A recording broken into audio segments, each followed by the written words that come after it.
Je dirais que le plus grave dans les familles, c'est les secrets sur la filiation, ne pas être l'enfant des parents, du couple parental que l'on croit être légitime. Et puis il y a aussi les abus sexuels, plus ou moins aggravés par les membres de la famille. Parce que là, il y a vraiment une préemption sur le corps, là, c'est très, très grave. Très, très grave. Ma grand-mère, côté maternel, était décédée chez nous à un âge avancé.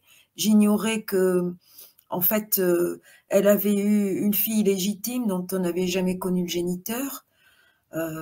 J'ignorais aussi que mes grands-parents, enfin que mon grand-père maternel s'était marié par dépit parce qu'il pensait ne jamais trouver chaussures à 100 pieds à l'époque. Enfin, des choses, si tu veux, que franchement, j'imaginais pas du tout. Je pensais que j'étais dans une famille bien lisse.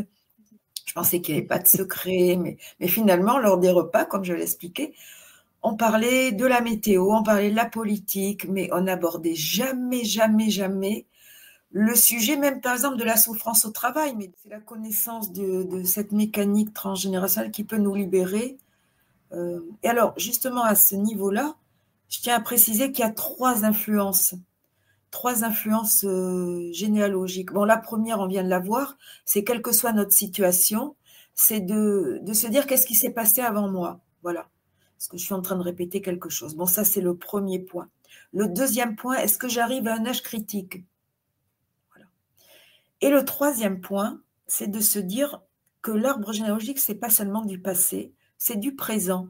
Parce que finalement, l'arbre généalogique continue à exister. Nous avons des frères et sœurs actuellement et nous avons des modifications de la structure familiale. C'est-à-dire qu'il y a des entrées, il y a des sorties, il y a des personnes qui vont décéder malheureusement, souvent prématurément, il y a des séparations, il y a des divorces, il y a des remariages, il y a des rencontres, il y a des déménagements, il y a des éloignements, il y a des ruptures de liens, il y a toutes sortes d'événements en ce moment. C'est-à-dire, ce qui est intéressant, c'est de se dire, non seulement, est-ce que mon symptôme ressemble à quelque chose qui s'est passé? Est-ce que j'arrive à un âge critique? Mais aussi, qu'est-ce qui est en train de se passer actuellement dans ma famille? Parce que ça, je peux y réagir maintenant. Bonjour à tous et bonjour à toutes et bienvenue sur la chaîne de la spiritualité pour tous. Je suis Marie-Louise, tarologue, et je vous propose plusieurs fois par semaine des émissions tournées autour de la spiritualité. Comme vous le savez, j'ai à cœur de vous proposer des émissions variées, des profils variés, des sujets variés. Et aujourd'hui, je reçois une pointure dans la psychogénéalogie. C'est Elisabeth Horowitz. J'espère que je n'écorche pas le nom de famille. Elisabeth vient nous parler de son livre qui est sorti aux éditions Très Daniel, Mon corps généalogique. On parle évidemment de psychogénéalogie. Elle est psychothérapeute dans ce sujet depuis quelques décennies. On parle surtout de ce livre, de ce qu'il met en avant après 25 ans de travail, d'enquête. Elisabeth nous propose ce livre extrêmement complet sur les liens entre le corps, les blessures du corps, comme la dépression, les anxiétés, les angoisses, les addictions, le lien entre ces problématiques et la généalogie.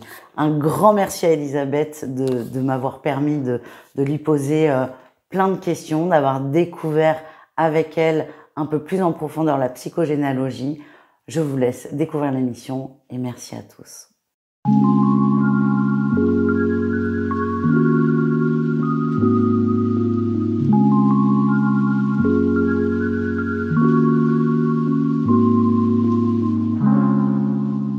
Bonjour Elisabeth, bienvenue sur la chaîne. Avant de commencer, comment vas-tu? Écoute, ça va très bien. Je suis enchantée de participer à ta chaîne et de faire connaître un petit peu mieux la psychogénéalogie. Oui, c'est vrai. Bon, en plus, tu le sais pas, mais c'est un sujet qui est très peu abordé pour l'instant sur la chaîne. Donc c'est très bien. Et puis là, on a quand même une experte en psychogénéalogie, il faut le dire. Alors, Elisabeth, pour rapidement, tu es psychologue à la base. Oui. Mm. Tu t'es spécialisée dans la psychogénéalogie, c'est dur à dire. Et tu as écrit plusieurs ouvrages, dont celui-ci que on a énormément vu tourner quand même, ne serait-ce que sur les réseaux sociaux, en librairie, Mhm. Mon corps, généalogique. Et c'est vrai qu'en ce moment, on en parle beaucoup Oui. Mhm. de la famille, comment on peut régler nos soucis. Donc est-ce que pour commencer, tu peux rapidement nous expliquer ce que c'est simplement la psychogénéalogie? Oui, alors la psychogénéalogie, comme son nom l'indique, donc c'est l'association de la psychologie d'une part, de la généalogie de l'autre. Donc c'est comprendre en fait en quoi l'histoire familiale, c'est-à-dire la trajectoire de nos parents, oncles et tantes, grands-parents, voire arrière-grands-parents, peut influencer sur en fait un petit peu toute notre vie, non seulement au niveau de santé, bien sûr, mais au niveau de nos choix sentimentaux, de notre statut social. Voilà, c'est un petit peu dans tous les domaines. Et puis il y a aussi les secrets de famille. Donc, ce que je dirais en préambule, c'est que, en fait, la généalogie, c'est un domaine pour tout le monde qui est assez secret, parce que finalement, nous connaissons très peu de choses sur l'histoire de notre famille, moi inclus au départ, quand j'ai commencé à m'intéresser au sujet il y a très longtemps. D'abord, il n'y avait pas d'ouvrage, mais je me suis rendu compte aussi que finalement, j'avais passé 20 ans auprès de mes parents avant de quitter la maison.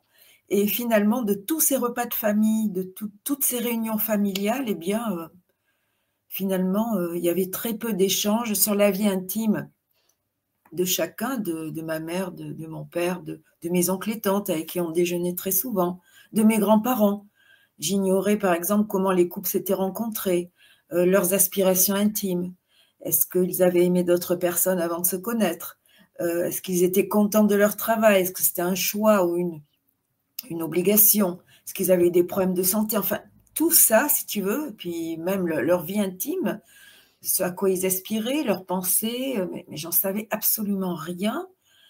Et finalement, ça m'a un petit peu effarée à l'époque. Je me suis dit: «Mais au fond, je vis à côté de peut-être d'inconnus, finalement». Mais c'est hyper intéressant, tu vois, l'image des repas de famille, Oui, mais c'est exactement ça. Moi, je vois, on va se chamailler. Ah bah ça souvent, sinon c'est pas marrant. oui. Mais les choses profondes, moi j'ai appris des choses. J'ai connu mon arrière-grand-mère jusqu'à 20 ans, et j'ai appris des choses après. Et puis des choses rigolotes, hein, c'est pas des grosses bombes, hein. Et je me dis, mais punaise, mais pourquoi on n'a jamais parlé de ça? Pareil sur mon papa. Et en fait, c'est comme si les souvenirs des gens revenaient.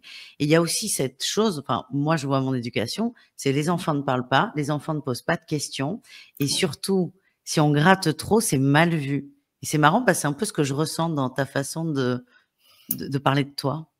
Oui, c'était ben, comme dans la plupart des familles, il y avait des sujets tabous, l'argent, la sexualité, les aventures extraconjugales, parce qu'il y en a toujours. Oui. Voilà, donc et puis peut-être des événements traumatiques aussi, que les personnes avaient subis. Je n'en savais absolument rien. Je savais juste que ma tante avait fait une dépression. Je savais pas pourquoi, je ne savais pas, même si mon arrière-grand-mère côté maternel était décédée chez nous à un âge avancé, j'ignorais que en fait, elle avait eu une fille illégitime dont on n'avait jamais connu le géniteur.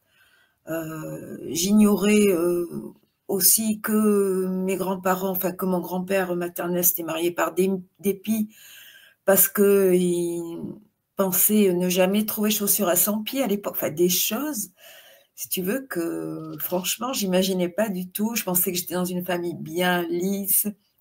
Je pensais qu'il n'y avait pas de secret, mais finalement, lors des repas, comme je l'expliquais, on parlait de la météo, on parlait de la politique, mais on n'abordait jamais, jamais, jamais le sujet, même par exemple de la souffrance au travail. Mes deux parents travaillaient, j'en savais rien. Je connaissais pas leurs collègues de travail, je connaissais pas leurs confidents. Voilà. C'était une inconnue finalement, tout ça. Ouais, un peu, alors superficiel, le mot peut être mal interprété, mais je Mhm. pense, comme tu l'as dit, c'est dans beaucoup de familles comme ça, on fait la pluie et le beau temps à table, C'est ça. et on ne va pas en profondeur. Et qu'est-ce qui t'a poussé à aller dans cette profondeur familiale? Alors en fait, c'était qu'au début des années 80, j'étais à l'université et puis je tombais sur un article, alors je ne me souviens pas le nom du magazine, je crois que c'est un magazine anglais qui a été traduit, et il parlait de la transmission transgénérationnelle, de la possibilité d'un héritage invisible, voire inconscient, entre les générations, que nous ne serions pas aussi libres que nous le pensions au départ. Et finalement, cet article, à l'époque, ça remonte donc il y a longtemps, m'a fait un petit peu un déclic, mais à l'époque, il n'y avait pas d'unité de valeur à l'université sur le transgénérationnel, bien évidemment. La psychogénéalogie, ça n'existait pas. C'était encore la psychanalyse, on ne parlait même pas des thérapies brèves. Donc,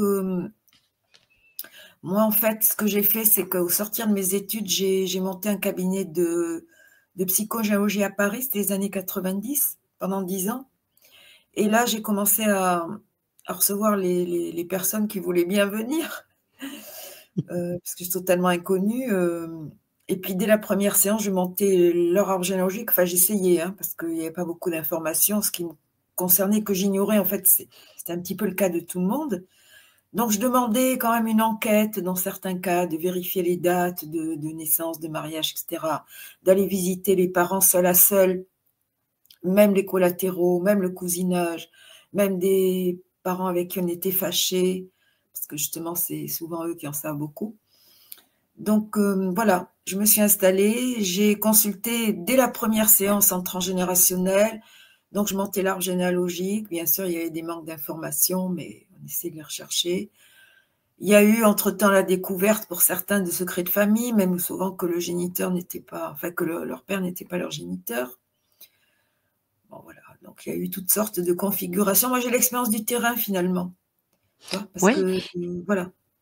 Et ce qui est intéressant, tu l'as dit, dans les années 80, c'est un travail d'enquête, c'est un travail d'une hyper méticuleux, parce qu'aujourd'hui, on a les réseaux, on a des applis comme MyHéritage, on entend parler tout le temps. Oui, Ce qui d'ailleurs doit faire gagner du temps maintenant pour les gens qui font de la psychogénéalogie, mais c'est un énorme travail.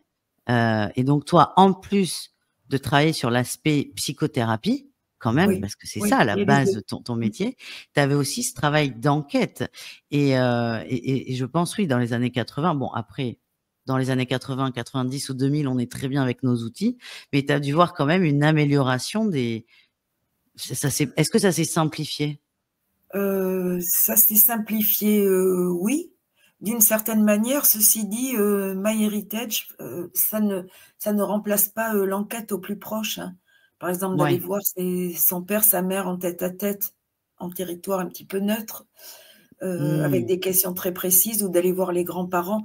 Oui, ça peut nous faire retrouver, dans certains cas, certains membres de notre famille, dont on ignorait l'existence, même parfois des demi-frères et sœurs, oui, pourquoi pas, oui, ça peut. C'est assez controversé parce que, je ne sais pas si vous avez vu récemment un reportage d'Arte sur tous ces tests ADN.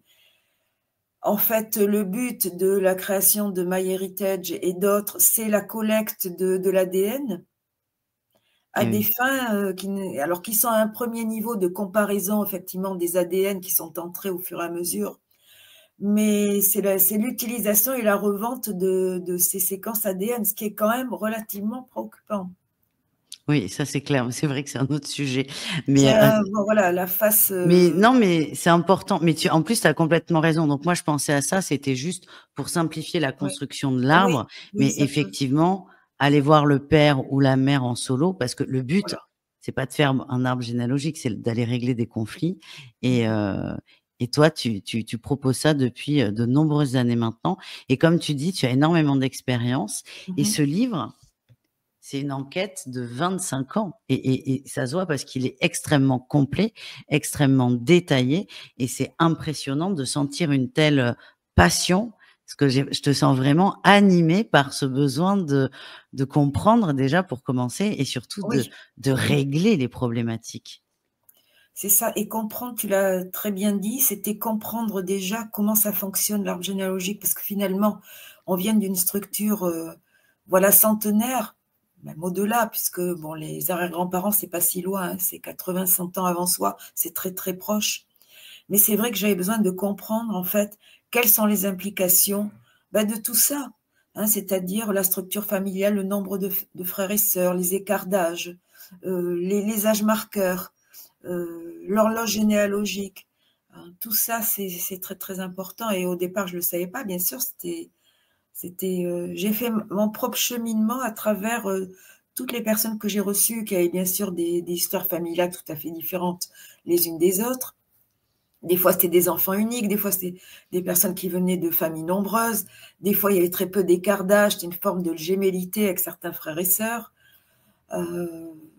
Voilà, l'importance du cousinage après, l'importance des parents et les oncles et tantes. Effectivement, les grands-parents, comment ça s'est fondé au fil des années. Puis les événements traumatiques, parce qu'il y en a, hein, il y en a aussi. Donc, Beaucoup, il y en a malheureusement, beaucoup. Il y en a effectivement. beaucoup. Et il y a des secrets, et parmi les secrets, il y a aussi quelque chose de très grave, c'est les abus sexuels intrafamiliaux. Alors ça, j'en ai parlé dans le livre, bien sûr, parce que ça concerne énormément de monde. Les derniers chiffres, là, c'est européen. C'est qu'un enfant sur 5 en Europe, actuellement, a été victime d'abus sexuels. Donc, ça, alors, soit par les membres de la famille directement, soit par des personnes qui gravitaient autour de la famille, c'est-à-dire les collègues de travail, les amis intimes qui venaient justement lors des repas de famille. Ça peut être les coachs, les coachs sportifs et autres. Voilà, des personnes qui gravitent autour et dont la famille ne se méfie pas finalement, ou quelquefois une complaisance. Hein, Ouais. voilà. Donc, je dirais que le plus grave dans les familles, c'est les secrets sur la filiation, hein, ne pas être l'enfant des parents, du couple parental que l'on croit être légitime. Et puis, il y a aussi les abus sexuels, plus ou moins aggravés par les membres de la famille. Parce que là, il y a vraiment une préemption sur le corps. Là, c'est très, très grave. Très, très grave. Mmh. Oui, parce qu'en plus, ce livre, c'est mon corps généalogique. C'est On ça, parle c'est du corps, de la matière, des pathologies aussi, de certaines récurrences de problématiques, comme l'angoisse. Moi, j'ai tilté sur l'angoisse parce que on va vers ce qui nous correspond. Et, oui, et nous, c'est assez rigolo, entre guillemets. C'est que on est 3 sur 4 à conduire et on est 3 à avoir été extrêmement angoissés à cause de ça, alors qu'il y a jamais eu d'accident, il y a jamais eu de perte d'un proche et notre père était un anxieux au volant et donc d'accord. sans trop triturer, déjà on se dit: «Bon, tu sais, une fois qu'on a pris nos fleurs de bac, qu'on a fait notre respiration, qu'on a fait des séances de psy, on se dit: "Bon, là je fais comment?"» Oui, c'est Et ça. moi c'est vrai que j'ai tilté là-dessus parce que ça ouvre un champ des possibles qui est que, des soucis qui sont très contraignants, tels que l'angoisse, les phobies. Parfois, on n'explique pas. Il y a des gens qui ont peur d'être complètement fous et en fait, toi, tu dis: «Non, mais en fait, on peut remonter encore plus loin».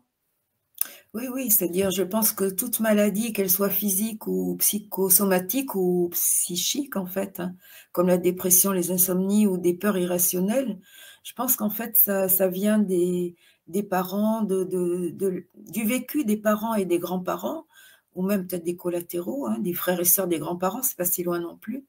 Et puis, effectivement, il faut voir si notre symptôme peut se raccorder, en fait, peut se raccorder à quelque chose qui s'est passé avant soi. Et dans le cas, tu vois, de la peur en voiture, bah oui, ça peut être que certains membres de la famille ont eu des accidents de voiture, mais ça peut aussi être la crainte de partir, hein, la crainte d'un déplacement. Est-ce qu'il y a eu des changements de région? Est-ce qu'il y a eu des expatriations? Ben, ça peut être plein de choses, hein, il n'y a pas une unique cause, en fait, à un même symptôme. Voilà, mais c'est vrai que quand on a, par exemple, des symptômes qui soient cardiaques, je sais pas, dermatologiques, digestifs, tu vois, ou autres, on essaie de voir si avant soi, il y a quelqu'un qui a déjà éprouvé ces douleurs-là. Voilà. Pourquoi? Parce qu'on sait très bien qu'il y a des imitations, il y a des identifications, il y a des répétitions, que Mmh. ce symptôme donc ne nous appartient pas forcément, c'est un héritage. Quelquefois pour se raccorder à l'arbre, hein, bon, dire: «Voilà, je souffre des mêmes choses, donc finalement j'appartiens à cette famille». C'est une façon de se raccorder aussi à la famille. Mais dans certains cas, c'est une identification et ça peut même aller loin parce qu'on peut aussi porter le symptôme, reprendre le symptôme à son compte pour empêcher quelqu'un de mourir. Hein, imaginons, que mon père est mort donc prématurément, il a des problèmes cardiaques, moi aussi j'ai des problèmes cardiaques, alors que bon, tout va bien, mais je ressens ces problèmes, même physiquement.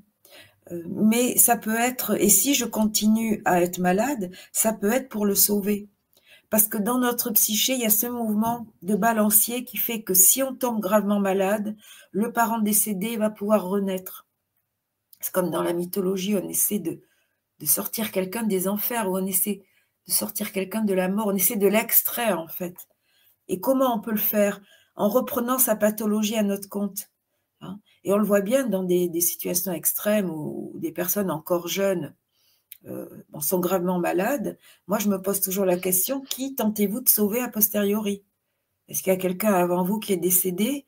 Et en reprenant les mêmes douleurs, etc., vous tentez alors de le faire renaître.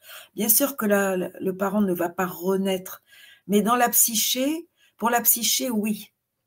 La psyché ne Ouais. fonctionne pas comme nous au niveau conscient, au niveau logique. Pour elle, il y a une espèce de permutation. Hein. Voilà, il est toujours possible, quel que soit le temps écoulé, d'empêcher un ascendant de décéder. En fait, Voilà. il y a aussi cette notion peut-être de faire vivre le défunt au travers de la maladie. Oui, on essaie de le soulager de sa maladie en la reprenant pour soi, pour soi-même, voilà, en tentant de le guérir a posteriori, parce que pour la psyché, et ça Freud l'a bien dit, le temps n'existe pas. C'est-à-dire, la psyché cherche toujours à résoudre des problèmes, même anciens. Hein, voilà, d'y apporter une solution. Une solution la plus primitive, eh bien, c'est de mourir à la place de quelqu'un ou d'être gravement malade pour le soulager. Donc, il n'y a pas trop de différence entre notre corps et le corps de certains ascendants. Et je vais donner 2-3 exemples. Par exemple, dans les addictions, je le cite d'ailleurs dans le livre, il y a un monsieur qui fume énormément. Donc, je lui dis, bah, écoutez, pourquoi? Il y a forcément une raison, bien sûr. Elle n'est pas forcément transgénérationnelle, mais bon, dans certains cas, oui. Alors, il me fait une réponse complètement inattendue. Il me dit, bah, écoutez, moi, je fume parce que pour avoir chaud à l'intérieur de moi. Voilà, c'est assez spécial quand même comme voilà, comme justification. Et je lui dis, mais pourquoi? Est-ce qu'il y a quelqu'un qui, dans votre famille, a souffert du froid? Il me dit, oui, mon oncle était parti en montagne, il a eu un accident. Bon, bref, il est mort. Il est mort en montagne, gelé. Son corps a été gelé. Je lui dis, bon, alors, donc, si je comprends bien, vous fumez pour avoir chaud à l'intérieur, pour empêcher votre oncle de mourir, finalement. On voit bien que là, il y a un lien direct entre notre corps et finalement que notre addiction sert à solutionner quelque chose. C'est assez surprenant. Comme un autre monsieur qui boit énormément de bière tous les jours, mais des litres de bière. Il me dit, oui, c'est pour faire fonctionner mes reins parce que je vais tout le temps aux toilettes, parce que ma nièce, vous comprenez, est décédée à l'âge de 15 ans d'un cancer des reins. Donc là, on comprend bien que inconsciemment, on cherche donc à faire fonctionner certains organes qui ont cessé justement de fonctionner pour certains membres de notre famille il y a 10, 15, 20 ans, 50 ans, etc. C'est intéressant là aussi. Donc toujours se demander le pourquoi. Essayer de raccorder à quelque chose qui s'est... Comme une dame qui boit énormément de whisky, elle a une addiction à l'alcool. Puis je lui dis, mais pourquoi buvez-vous autant? Parce que franchement, en plus, elle n'aime pas ça. Elle me dit, mais moi, je déteste ce goût du whisky. Elle me dit, oui, mais vous comprenez, mon père est mort de troubles cardiaques et je sais que le whisky, il y a eu des études, empêche les troubles cardiovasculaires, voilà, dans une certaine mesure. Donc voilà, une Oui. personne, dans une certaine mesure, bien sûr, mais on a vu qu'il y avait quand même certaines études démontrent qu'il y a des aspects positifs à l'absorption donc du whisky de bonne qualité. Ça peut donc voilà, faire régresser en quelque sorte certains troubles cardiovasculaires. Et elle, boit du whisky, boit un demi-litre de whisky tous les jours, pensant guérir son père a posteriori. Donc c'est complètement irrationnel en fait. Ce sont des démarches irrationnelles. Mais on voit bien qu'il y a un essai donc de guérir. Alors, il n'y a pas que ça, bien sûr, hein. Ce sont des cas assez particuliers, mais oui, oui, oui, il y a ce lien qu'on peut faire. Bah, ils sont très intéressants ces exemples parce que bah, tu parles d'addiction et c'est vrai Oui, qu'en médecine, dès qu'on va faire une opération, on demande tous les antécédents de la famille. oui, Donc c'est pas pour rien. Là, toi, on est plus sur un aspect psychologique avec tout ce c'est qui est ça. addiction, angoisse, stress. Et là, les exemples, ils sont hyper intéressants, assez atypiques quand même. C'est Et, ça. et effectivement, tu parles beaucoup d'addiction et c'est bien parce que ça montre aussi qu'on peut en sortir des addictions et que Oui, c'est important. Et par exemple, alors là, la réponse du fumeur, parce que moi j'ai fumé longtemps, oui, elle est assez incroyable pour avoir chaud oui, oui, dedans. oui, Et effectivement, on se brûle en fumant, on se brûle les poumons. Et une question simple que les gens vont certainement se poser, c'est qu'une fois que tu as identifié, parce que c'est ça le travail d'enquête qui est très intéressant, une mhm. fois que tu as identifié la source de l'addiction, comment les gens, est-ce que rien que le fait de le savoir, est-ce que ça peut déjà aider les gens à se sortir Oui, oui, de oui, ces oui. addictions? Ah oui, oui, tout à fait. D'ailleurs, c'est la grosse partie de notre travail. Comme j'expliquais, ce raccordement du symptôme à quelque chose, qui est inconnu, enfin qui était inconnu jusqu'alors, mais c'est très important de se dire: «Mais moi, ma mon symptôme, cette maladie, elle n'est pas arrivée par hasard». Et même au niveau du temps généalogique, et c'est vrai il y a beaucoup de guérisons qui se font quand on prend conscience que c'est un héritage, et de connaître justement, la source de la problématique, hein, cette source. Parce qu'il y a une grande différence entre se dire: «Ben, cette maladie, elle m'est tombée dessus par hasard». Bon, c'est plus ou moins de ma faute si j'ai un mode de vie qui ne convient pas, bien sûr, mais finalement, bon, c'est le hasard, c'est pas de chance, et cetera. Mais il y a une grande différence si on sait que c'est un héritage et que c'est une transmission, que c'est une répétition. Dans quel but? Hein, parce qu'il y a toute une déconstruction donc du du pourquoi, de la genèse du symptôme. Et là où c'est flagrant, en fait, c'est, au niveau du temps généalogique. Imaginons que, bon voilà, ma mère est décédée d'un cancer digestif à 45 ans. Bon, et moi j'arrive à 43 ans, et puis je commence à avoir mal à l'estomac, bon. Alors évidemment, si je m'intéresse pas à la généalogie, je vais me dire: «Bon, c'est totalement le hasard, d'où ça vient? C'est peut-être mon alimentation, et cetera». Mais si je connais un petit peu mon arbre av et qu'auparavant j'ai noté donc les âges marqueurs, c'est-à-dire les âges qui vont être, sensibles en fait dans mon histoire. Ça va être différent pour chacun bien sûr, mais l'âge des parents au moment de leur décès, voilà, des âges marqueurs qui sont vraiment très, très importants. Parce que 1 ou 2 ans avant qu'on arrive à cet âge-là, on peut déjà avoir des symptômes. Mais si je me dis: «Attention, là, j'arrive à un carrefour temporel, je vais atteindre un âge critique», est-ce que j'ai fait alors déjà pourquoi ma mère est décédée d'un cancer, de cette nature-là? Est-ce qu'elle avait des soucis? Est-ce qu'elle avait des problèmes? C'est en réaction à quoi? Donc je remonte. Et puis moi-même, attention, là, il y a le danger d'une répétition. Ah oui, mais je l'ai compris, je peux l'anticiper.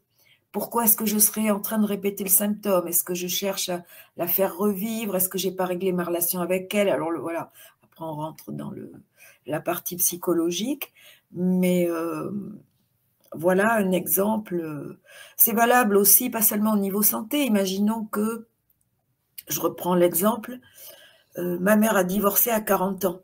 Bon, Mmh. et puis moi j'arrive à 39 ans, et puis j'ai la tentation d'une aventure extraconjugale ou carrément de quitter mon foyer. Voilà, ça m'intéresse plus. Tout d'un coup, je me réveille un matin, je me dis: «Mais moi ça m'intéresse plus là, j'en ai assez, c'est la routine, j'ai envie d'autre chose, j'ai envie de partir», et puis quelquefois on peut le faire. Mais alors, si je ne fais pas le lien avec mon histoire familiale, ben, je me dis: «Oui, bon voilà». Mais si je fais le lien, je peux me dire: «Attention là, parce que ma mère a divorcé à 40 ans. Là, j'arrive à 39 ans, je commence à désinvestir mon foyer, à ne plus avoir de sentiments pour mon mari. Est-ce que c'est moi ou est-ce que c'est une répétition? Est-ce que c'est mon arbre qui va me tenter?» Là, je peux rencontrer, imaginons, Je suis à mon travail, puis tout d'un coup, je tombe amoureuse d'un collègue, puis j'ai envie de partir. Bon, voilà le piège. Est-ce que c'est un piège généalogique pour répéter exactement ce que ma mère a fait, ce que mes parents ont fait, ou est-ce que c'est juste une illusion? Et il ne faut pas que j'y cède, justement, parce que mon foyer, c'est important, mes enfants ont besoin de moi. C'est peut-être juste une illusion. C'est intéressant de se poser la question.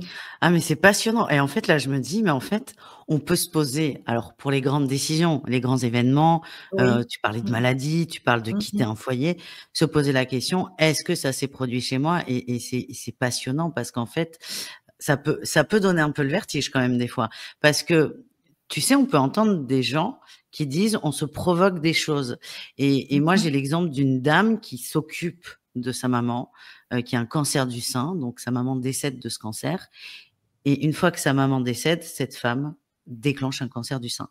Et souvent, on peut entendre la personne se l'est déclenchée toute seule, ce qui d'ailleurs peut être assez culpabilisant. Et est-ce que le fait de trop, c'est pas une question piège, hein, mais est-ce que le fait de trop se pencher sur la famille, le côté transgénérationnel, peut pas nous mettre dans des prédispositions du coup pour répéter un schéma?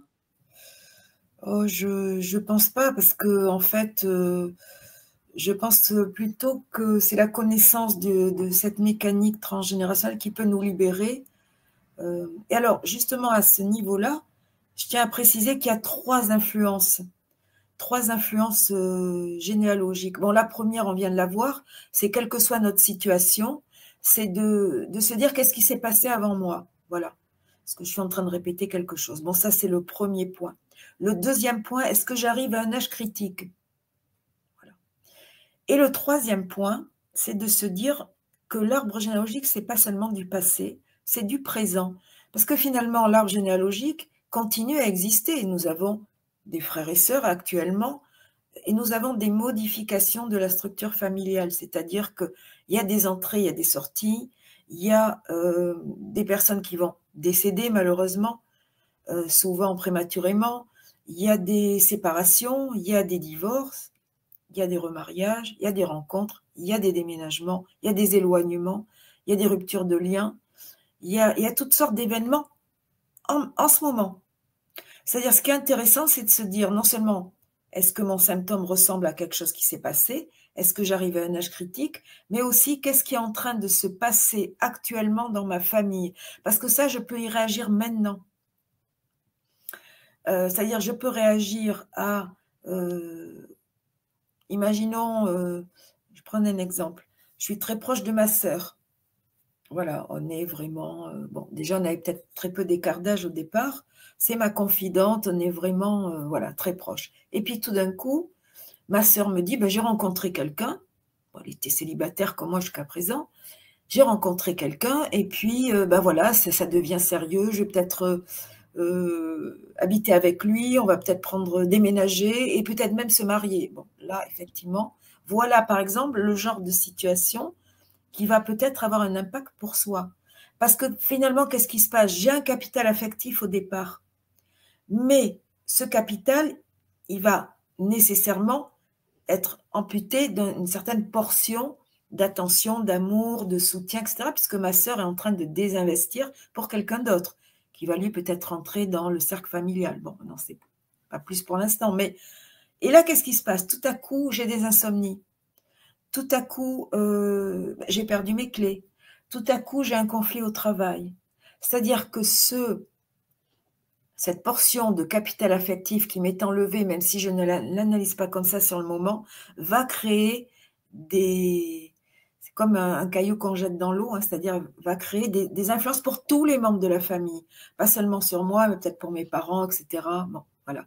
C'est-à-dire que tout changement actuel dans notre famille peut nous créer des symptômes ou tout au moins, voilà, des petites choses, même dans notre quotidien. Je prends un autre exemple.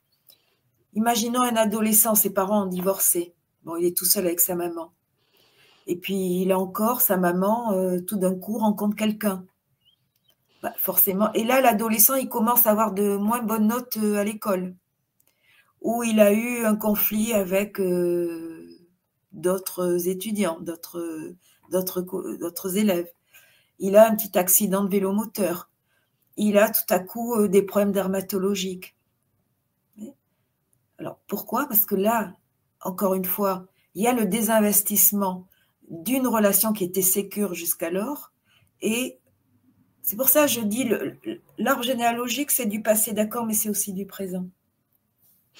Merci pour tes exemples parce que ça permet de bien comprendre et de bien s'identifier à des situations. Et c'est marrant, je réfléchissais, moi j'ai 3 sœurs, Oui. dont 2 là qui se mettent en couple. Alors moi je perds pas mes clés, mais je me dis, hop, dépêche-toi. Ah, oui, c'est un autre. Oui. Un autre problème entre guillemets. Non, mais c'est hyper intéressant parce qu'en fait l'approche elle est très complète, c'est-à-dire construire l'arbre, la famille pour voir toutes les ramifications, Oui, comprendre où sont les problématiques, les âges marquants, et ça c'est intéressant parce que ça c'est admis, les dates anniversaires voilà, ou où le corps se rappelle. Des fois le on est triste, on syndrome ne sait pas anniversaire, oui, pourquoi. absolument. Exactement, et c'est aussi, bah, le comprendre dans l'ici et maintenant, parce que ça sert à rien d'être en perpétuelle réflexion si on ne s'en sert pas. C'est un peu ça que tu es en train d'expliquer. Oui, tout à fait, et moi, je me pose toujours la question, bon, c'est bien sûr un réflexe, si j'ai un souci, on en a tous, bien sûr, à différents degrés, mais on peut se dire, est-ce que c'est une réaction inconsciente à ce qui se passe dans ma famille? Est-ce que je suis en train d'y réagir? Pourquoi? En bien, ça peut être en bien, hein, ça peut être aussi, là j'ai parlé, bon, en négatif, mais certains événements familiaux peuvent me libérer aussi. Imaginons que j'avais un père maltraitant, ben, là encore, s'il est affaibli ou qu'il décède, ça peut aussi me libérer. Ça peut aussi Mmh. me libérer. Voilà. Dans certains cas où, il y avait des abus verbaux, encore pire lorsqu'il y avait des abus sexuels. L'éloignement ou la perte d'un parent peut, dans certains cas, aussi nous libérer. Mmh. Tout Bien sûr. dépend effectivement de la dynamique familiale, heu, Mmh. sachant que, les familles sont loin d'être, inconditionnellement favorables à la vie, hein. Il y a aussi beaucoup de facteurs familiaux qui nous empêchent d'accéder à un couple heureux, qui nous empêchent de prospérer, qui nous empêchent d'être en bonne santé, hein. Donc, tout simplement parce que nous ne naissons pas ex nihilo, nous naissons dans un système, et ce système-là, il faut le connaître pour s'en détacher ou pour s'en libérer, hein, voilà. C'est normal, on ne naît pas, on est dans un système qui est lui-même dans un système, qui est lui-même dans un système collectif. Notre arbre est inséré dans un espace, une temporalité, avec des règles socio-économiques, avec des idéologies, tout ça. Bien sûr que notre famille va être influencée aussi par tout ça, hein. Ne serait-ce que par les 2 guerres mondiales au XXe siècle. Bien évidemment que ça va, tout ce qui concerne le statut social aussi, voilà, très, très important. J'en parle aussi d'ailleurs dans le livre. Ce que tu On peut expliques, c'est comprendre la Oui, structure oui, pour se déstructurer et se libérer. Alors, tu as beaucoup parlé, des ascendants, mmh mh, à les mmh, gratter, et est-ce oui. que le fait de parce que moi j'ai l'impression que c'est des boucles quand même, qu'on est dans des schémas, et est-ce que le fait de couper, bah, par exemple, là, tes exemples d'addiction ou de dépression, est-ce que si on a un membre d'une famille qui décide, bah, de travailler là-dessus, de lire tes livres, de consulter quelqu'un dans la psychogénéalogie et qui va transmuter tout ça, est-ce que ça coupe aussi pour la descendance? Ça coupe, bien évidemment, si la personne a des enfants. Je ne sais pas si ça coupe pour tout le monde, parce que là, ce serait étendre l'influence au groupe familial. Je suis pas certaine que, même si quelqu'un, moi je le vois, tu vois? J'ai énormément travaillé sur moi-même, non seulement au niveau psychogéologique, mais autre, et j'ai pas vu de changement, même à contrario chez les autres membres de ma famille. Même je pense qu'ils sont d'autant plus en colère qu'eux-mêmes n'ont pas fait ce travail certainement de conscience. Maintenant, bon, moi personnellement, j'ai pas d'enfants, mais je pense que si j'avais des enfants, d'abord, je serais assez sincère, je pense, sur, mon vécu, même avant de rencontrer, mon mari, si j'en avais un, et leur père, parce que ça, c'est très important aussi, hein. Hem je pense que je serai très, très claire même sur moi-même, sur ce que j'ai vécu, sur mes expériences, sur ce que je peux leur transmettre de positif, sur les conseils aussi que je peux leur donner. Je pense que ça libérerait, oui, ça les libérerait très, très tôt, même au moment de la puberté maximum, tu vois, de dire, pour qu'eux-mêmes, ils soient libres d'aimer d'autres personnes et de réussir. Voilà, je pense que ça libérerait mes enfants si j'en avais. Ça libère la génération, la descendance directe. Direct, à condition, comme, parce que là, c'est qu'une hypothèse, mais à condition, comme tu dis, d'être totalement transparente sur tous les sujets, par exemple, que tu n'as pas abordés dans ta famille quand tu étais plus Ah oui, jeune. oui, C'est ça. oui, oui, oui. Mmh. Si j'avais des enfants, je leur dirais, mais bon, voilà comment on s'est rencontrés avec votre père, si ça s'était passé, les personnes que j'ai pu aimer avant, pourquoi je vous ai prénommé de telle manière, voilà. Euh, est-ce que je me suis réalisée dans ma vie? Est-ce qu'il y a des choses que j'aurais aimé faire que je n'ai pas pu faire? Et à contrario, bon voilà, inversement, est-ce qu'il y a des choses que j'ai réalisées dont je suis satisfaite? Parce que ça, c'est important aussi, on n'en parle pas dans les familles des bonheurs qu'on a eus aussi.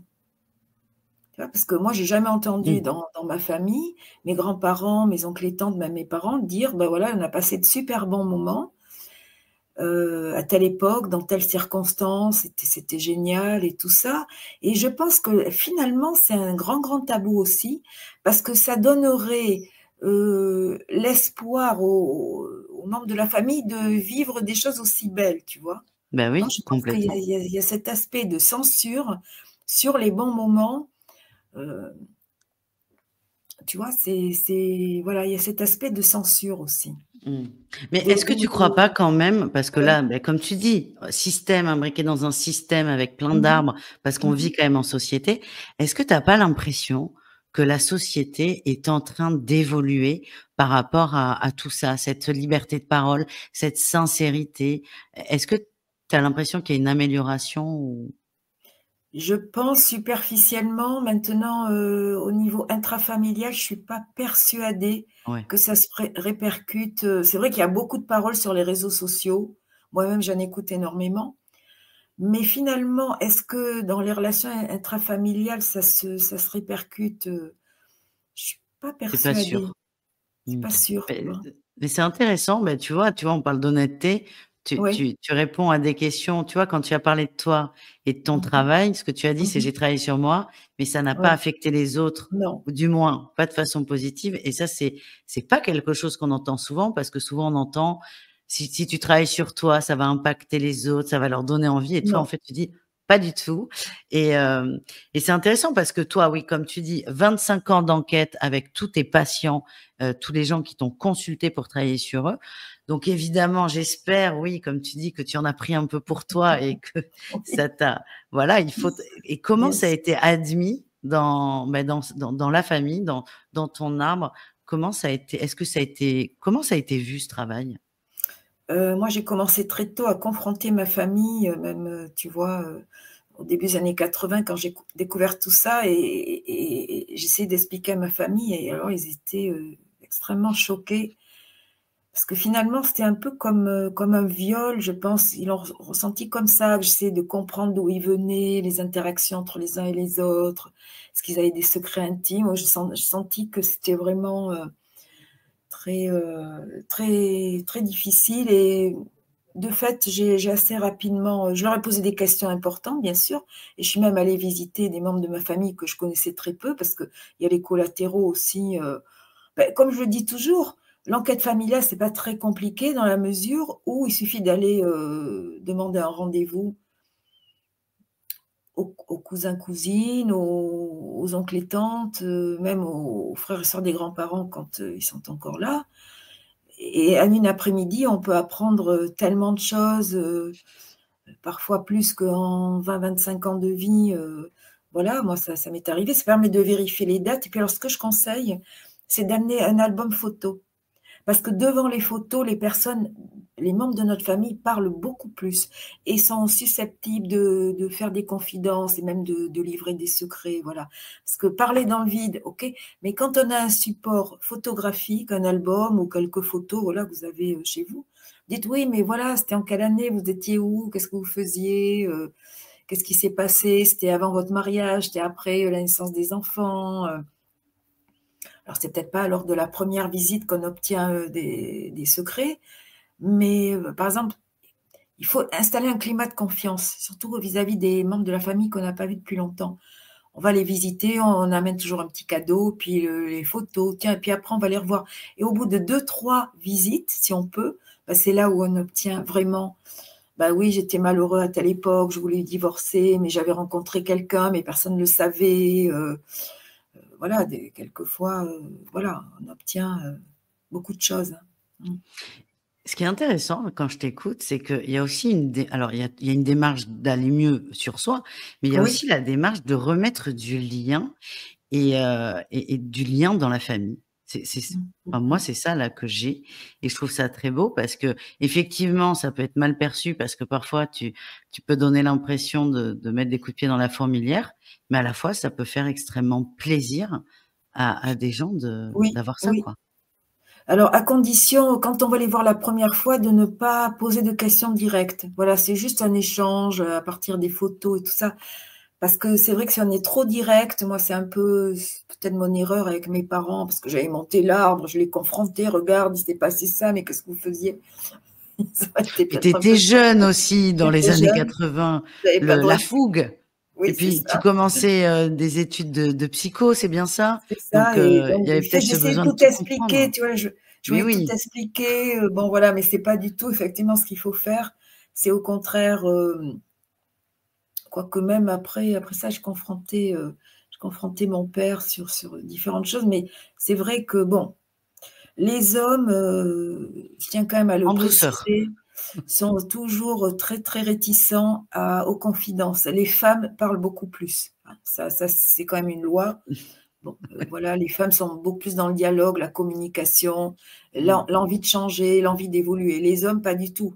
Alors, c'est peut-être en train de changer, mais la génération des hommes de 40, 60 ans, je pense que dès Compliqué. qu'on aborde la vie intime, heu, alors bien sûr, il y a toujours des exceptions. Il y a peut-être des hommes qui ont envie de parler parce qu'on leur a jamais posé de questions et c'est l'occasion.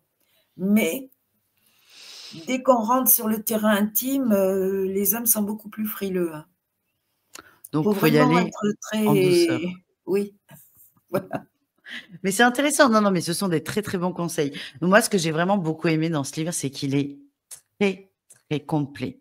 Mmh. Heu, c'est pas un livre qu'on regarde en diagonale, entre dans le métro, hein.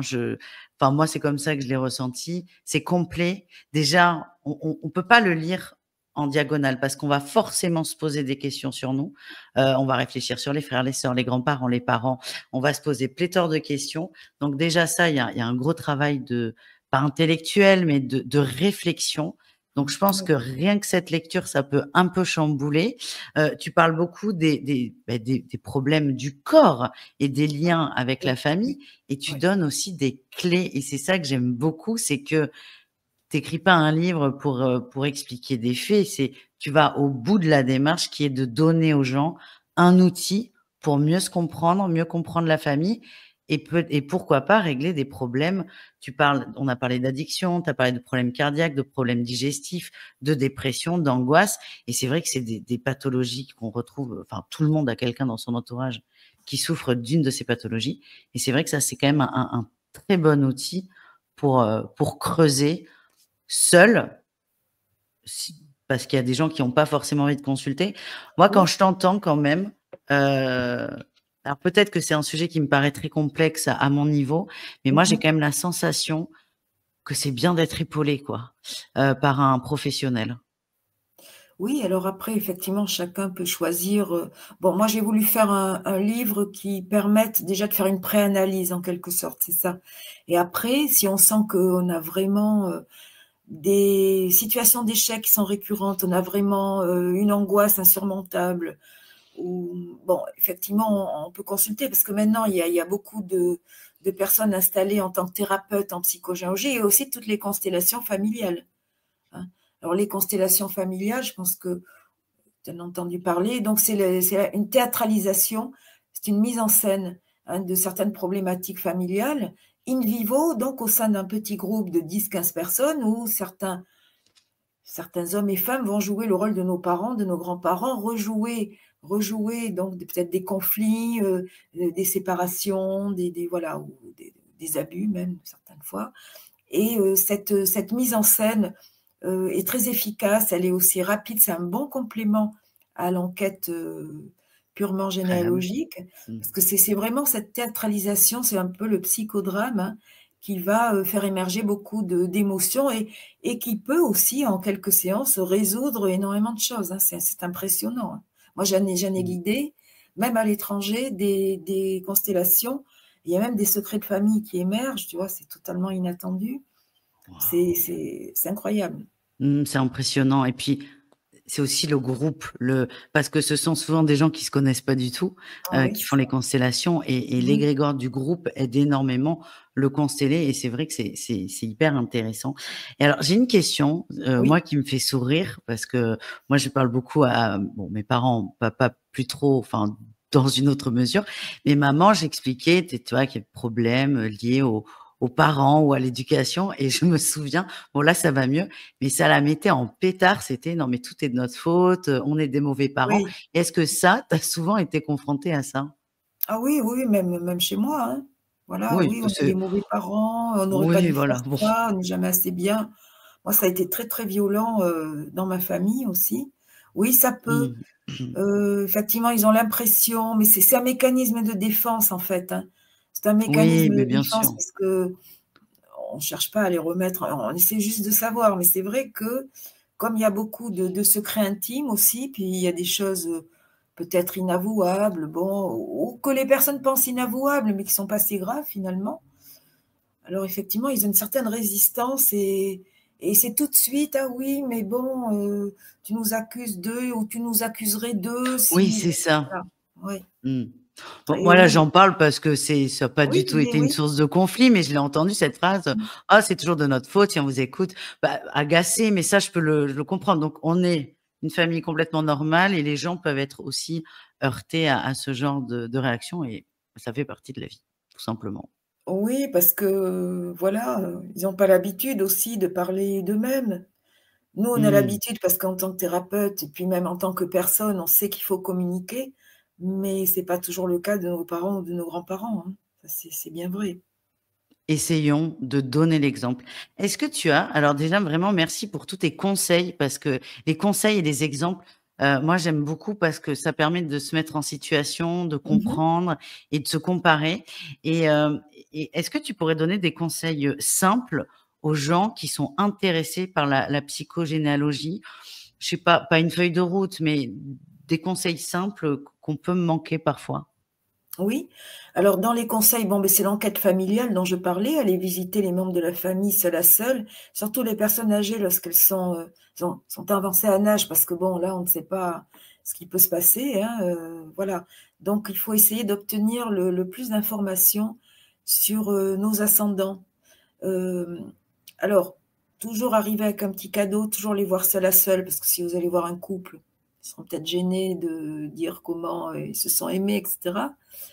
Et puis, donc chez soi, ce qu'on peut faire, c'est commencer à monter l'arbre, mais vraiment, juste sur une feuille de papier. Voilà, je pose ma mère, mon père, leurs frères et sœurs dans l'ordre chronologique, avec les dates de naissance, les dates de mariage s'ils sont mariés, les dates de décès malheureusement si les personnes sont décédées et on remonte juste, pour faire simple, à la génération des grands-parents, c'est pas si loin, hein. Alors nos 4 grands-parents, nos 2 parents maternels, nos 2 grands-parents, paternels. Vous voyez que c'est relativement simple et puis on pose sur la feuille les renseignements que l'on connaît et là, c'est intéressant parce on se rend compte de ce que l'on connaît, mais aussi de ce que l'on ne connaît pas, hein.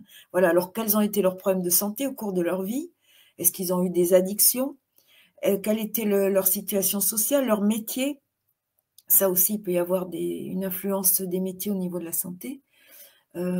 Voilà, est-ce qu'il y a eu des séparations? Est-ce qu'il y a eu des divorces?